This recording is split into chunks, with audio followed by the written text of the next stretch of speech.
Welcome to Nigel Warburton's A Little History of Philosophy. Let's get this started with. Firstly, today it's more or less a regular Hansen video combined with a little bit of dark shun in between. This little history of philosophy, I will present all of this as fast as I can, and I'll try not to go over 10 minutes. Let's get this started with. Now, Nigel Warburton wrote this in 2011, so it may be a little bit outdated. There are a lot of philosophers nowadays, because, well, nowadays we even have AI coming up.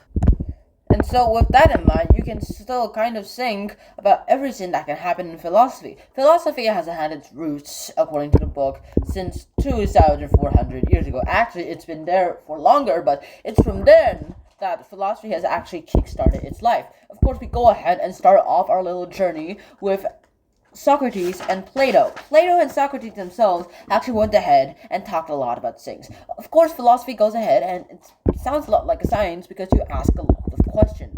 Back then, philosophy was just thinking. Before Socrates came, it was just thinking without actually asking any questions. However, Socrates himself made asking questions a little part of philosophy itself. Like, is zero a thing? Or in Socrates' case, more or less like, is how can nothing be something like that.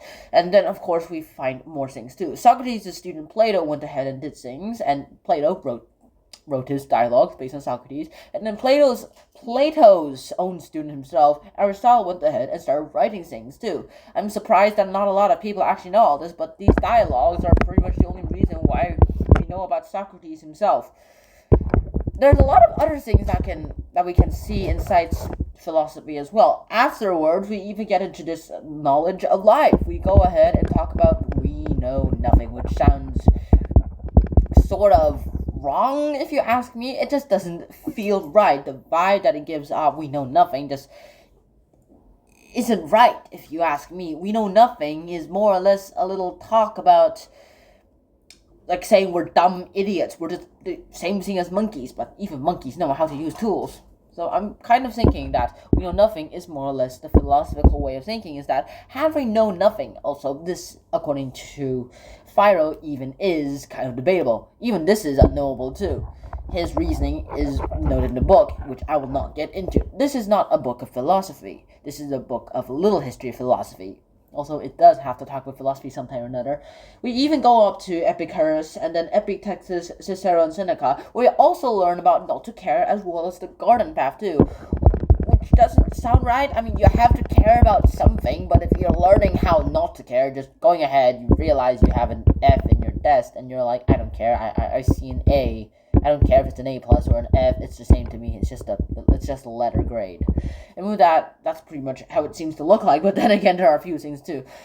A lot of things about philosophy is that it has evolved over time. Eventually, philosophy has even, altered our movie-making businesses as well. Ever watched The Matrix?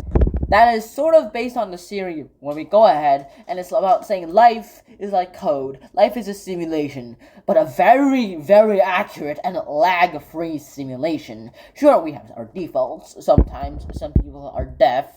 They can't hear things properly. Some people are blind. Others are more or less mute.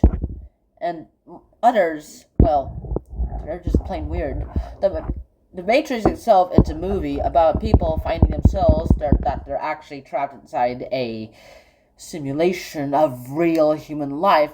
And with this, they go ahead and they try to free all of humanity from this little simulation. Some of them actually prefer to be in a simulation, which actually kind of makes sense. Some of them would rather be ignorant than know the truth because the ignorance is perfect for them. That's kind of actually a little philosophy that we learned later in life. A lot of things about philosophy is that there are a few symbols to go ahead with too. Back then, philosophy was also, in the olden days of course, philosophy was also tied up with the gods. Those philosophers assumed that God exists, except until one person literally said this: God is dead. Of course, this sounds weird. God can't die, he's supposed to be immortal. He's supposed to be ageless. Something like Professor Paradox from, well, you know from which Cartoon Network cartoon that's been going on from like 2005 all the way to 2021. Well, of course with all that, he doesn't really mean God is dead.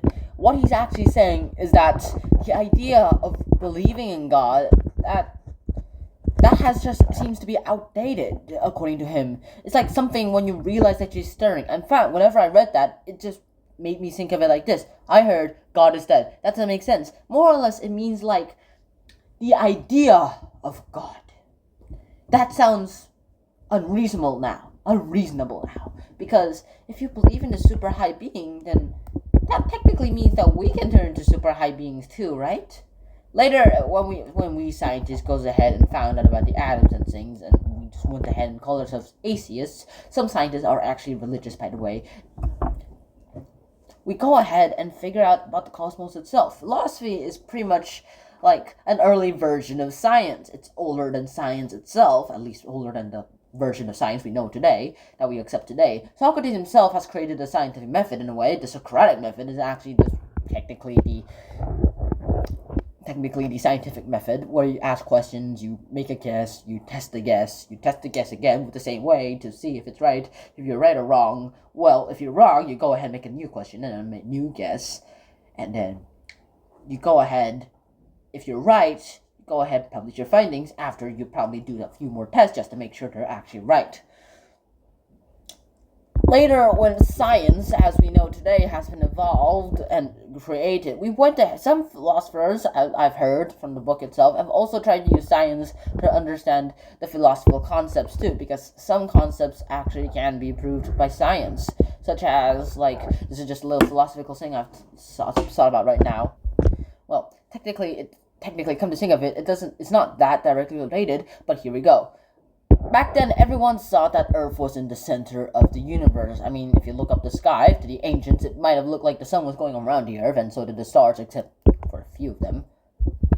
And with that in mind, you go ahead and figure out everything too. And then people figured out that the sun was actually the center of the universe, but then we realized that was false. The sun is the center of something, alright, our solar system, but it isn't the center of the universe. In fact, we ourselves may not even be at the center of the world. We humans may actually just be just another little cosmic being, just another species in the universe, where we have no idea where everyone is. Maybe we humans are just the lucky ones, or maybe we humans are just fake. Such as that saying, I might not exist. This concept was created by Rene Descartes. He goes ahead and he explains that, how can I be real? Maybe it's just like, maybe I'm just a brain inside a dead jar, which goes ahead and is just making me think that I'm feeling this. But then again, come to think of it, I'm thinking of all this. I'm thinking. And I'm the one who's creating all these thoughts, not some computer who's making me think of these thoughts. I'm the one who's making all of this. So, since I can think, I've got to exist, right? And with that, philosophy itself actually went ahead and made my mind blown. From that point on, the book itself went ahead and talked more about the modern philosophies, whereas, like, if you swap the brains in two people, who would be who? Would it be like, if you put your friend's brain inside yours and your brain inside yours, is your consciousness in your friend's body? Or your consciousness is still inside your body, but the brain doesn't matter at all? The brain, of course, stores the memories, in my opinion. It's without the brain, well, you don't remember things. The damaged brain is a terrible memory storager. So I'm guessing that if I swap my brain with my friend's brain, I'm going to give $1 million to my friend's bodies and torture my own body to death. Because, well, I think my consciousness is going to go into my friend's body if somehow the operation is successful, which I highly doubt it will be. But keeping all the science aside, we eventually go ahead and talk about other philosophical concepts too. Alan Turing, also not a philosopher himself, he's a mathematician who's also somehow a computer genius, because he's the one who created the idea of AI. He goes ahead and even talks about this Turing test, which goes ahead and tests computers to see if they can think like a human. Sure, you can go ahead and think like a human. In fact, there's this philosophical concept called the Chinese letters game, where you go ahead, you're given these symbols, and then you get them through the mail. You have to look in the book of these symbols, match the symbol, write down the answer, the equivalent of the symbol down, and then you have to put it back into the mail. Well, you only know English, so these symbols look a lot like drawings and squiggles created by a kid to you. However, they're actually Chinese characters, and since you know no English and you have no idea what Chinese is, at least you have no idea what Chinese looks like, you're going to probably think that these are just squiggles. The computer is the same thing. It just seems to know that you're doing things. It just seems to know that it's doing this. In fact, it doesn't know it. In fact, it's just an algorithm, so it makes it that it can't be conscious. It's not very creative and those kind of things. And pretty much that's how this book of philosophy actually ends. You start on the road of Socrates in ancient Greece and talk about it, and you move your way all the way up to computer science. And eventually, we even have to talk about a modern gadfly, like a modern kind of Socrates who asks a bunch of annoying questions, and eventually, someone in this world will be trying to be annoying again if they have the right childhood. Then they'll probably be more Socrates-like than this modern gadfly. And with that, you have a little history of philosophy, end of story. And I didn't even get into Karl Marx and like Niccolo Machiavelli's The Prince, or his political ideas and how to rule if you want to have the best reign in it. Well, I haven't even touched on that subject until right now, and I haven't touched on other subjects too, like this owl. But then again, that's a good reason for you to go read this book, shouldn't it be? Well then, sorry, but you're gonna have to read a little history of philosophy yourself if this made you curious. So I hope to see you guys soon in the next one, and so until then, shall peace. Bye bye! Wear a helmet!